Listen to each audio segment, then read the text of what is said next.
నా పేరు కొమ్మ లక్ష్మయ్య. మాది లింగోజిగూడెం సార్. నా కొడుకు పుట్టినరోజు పండ్ల పంపిణీ చేయడం జరిగింది. మళ్ళీ కూడా ఇప్పుడు ఆ విధంగానే చేసినాం. అమ్మా నాన్న లేని అటువంటి పిల్లలను చాలా గౌరవంగా మన తల్లిదండ్రి ఉన్న అటువంటి ఉన్నతం కన్నా మంచి స్థాయిలో పెంచి మంచి యొక్క జ్ఞానవంతులను చేసి పంపిస్తురంటే చాలా చరిత్రలో మిగిలిపోయే అటువంటి అనాథాశ్రయానికి ధన్యవాదాలు సార్. ఎక్కువ చెప్పవలసిన పని సార్. మీ యొక్క డెవలప్మెంట్ను చాలా ఆనందిస్తాం.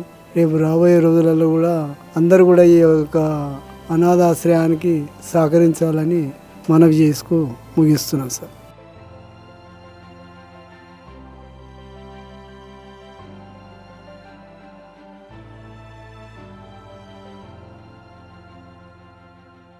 అమ్మా నాన్న అనాథ ఆశ్రమంలో జీవిస్తున్న అభాగ్యుల అన్నదానానికై తోచిన సాయం చేసి ఈ నిర్భాగ్యుల ఆకలి తీర్చి వారి కన్నీళ్లు తొడవండి.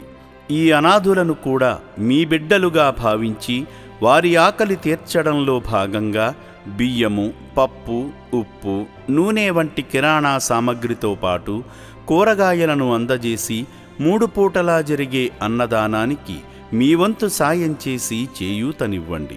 పూటకు 600 మందికి అన్నదానం చేయడమంటే ఎంత కష్టమో తెలియంది కాదు. ఈ అనాథుల ఆకలి బాధలకు చెలించి మీరు చేస్తున్న సాయం వల్లనే ఈ అన్నదాన యజ్ఞం నిర్విరామంగా కొనసాగుతుంది.